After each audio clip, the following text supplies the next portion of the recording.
Yung mabalisa, ito yung patuloy na paanyaya na ipinapahayag ni Jesus sa bawat isa sa atin. Lalo-lalo na ngayong inihatid natin sa pinuntungan si Emma na nasa ating harapan. Huwag tayong mabalisa. Bakit? Sapagkat higit sa lahat nakita natin na alin nawa ang buhay natin ay isang buhay na nasasabi sa pananalig kay Jesus. Maliwanag ang sinabi sa amin sa Ebanghelyo, manalig kayo sa Diyos at manalig kayo sa akin. Ay maraming dahilan ng pagkabalisa ng tao sa pang-araw-araw natin pagkilos sa daigdig nito. Kaya nga, palagi rin pinamamanig na Jesus namin, huwag tayong matakot, huwag tayong mabalisa. Bahagi o isang may tutulong nito ay yung ating pananalig. Hindi lamang sa bahagi ng ating pagkilos sa daigdig nito, ngunit isa sa mga pinakamalaking biyaya na huwag natin kalimutan na ipinamamanig sa atin ng ating kapal ay alin? Yung biyaya na kanyang pagliligtas. Na ipinamalig niya sa pamagitan ng kanyang paghihirap, pagkamatay at muling pagkabuhay. Na nawa, hindi lang sa panahon na pagdating ng kamagayan, ngunit higit sa lahat na maging bahagi ng ating kalinaman, higit sa lahat bilang mga binyata. Kasi ito yung biyaya na ibinibigay ng Diyos sa atin. Yung binyag, yung pag-iisa natin kay Jesus, ang pagkalibing natin mula sa kasalanan, ang pagkapatawad ng ating mga kahinaan at kakulangan, at binibigyan tayo ng bagong buhay, at yun ay alin, wala nang tayo ibinibigyan. Na nawa ay higit natin mapag-inapan habang tayo nabubuhay sa daigdig na ito. Kaya nga kalimitan sinasabi ko na maging bahagi ng ating kalinangan natin. Ba't ka gumagawa ng mabuti? Ba't ka umiiwas ng masama? Sa kalimitan sinasabi ko na kumisan lagot namin para mapunta tayo sa langit. Well, pwede nyo rin sabihin nyo kasi chronologically andito pa tayo sa lupa.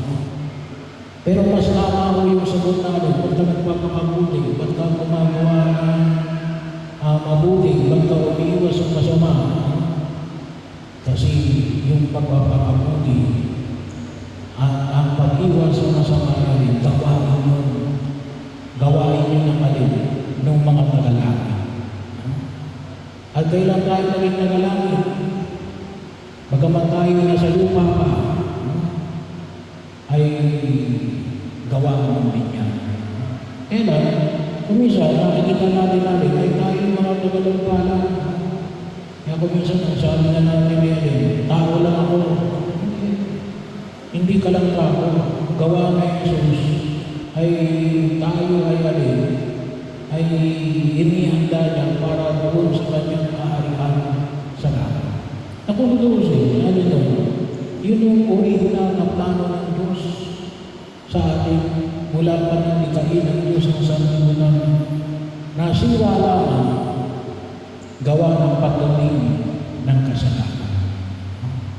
Pero yung original na plano ng Diyos sa atin ay tayo ay makapiling na doon sa kanyang kaharian sa langit. Kaya yun ang nawa na makita ko natin, nabilin natin maging bahagi. Kasi anong epekto nun? Malaki yung epekto ng pagkilos natin kapag maging maliwanag sa atin natin na gawa ng ating pananalig kay Jesus.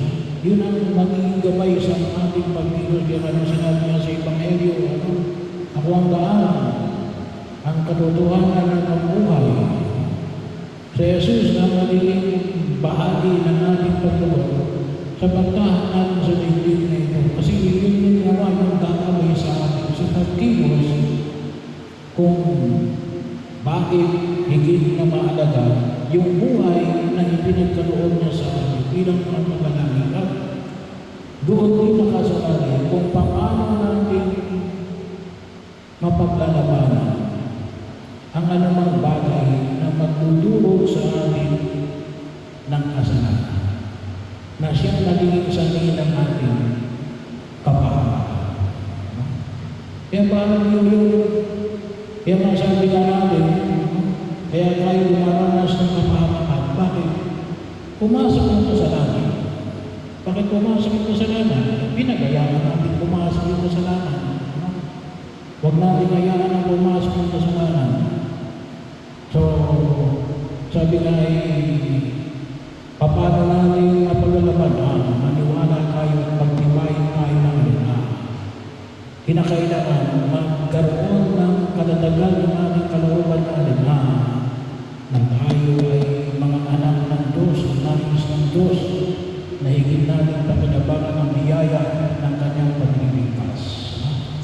Kaya po, ang langit ay hindi nagsisimula sa kamakayan ng tao.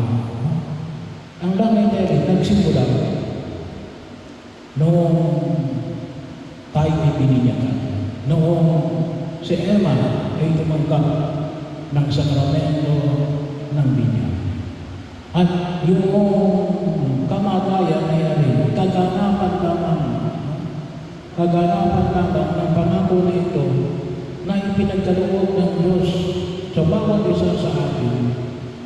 Almost 2,000 years ago, pero pinakinabangan natin nang tayo ay tumanggap ng sakramento ng binyag. Kaya nga, pangalagaan namin ito, kinakailangan ng maliwanag sa atin.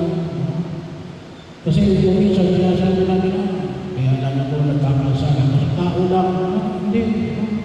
Kaya kung minsan, may mga tao na may miyasa sa kasalanan kasi akala nila yun.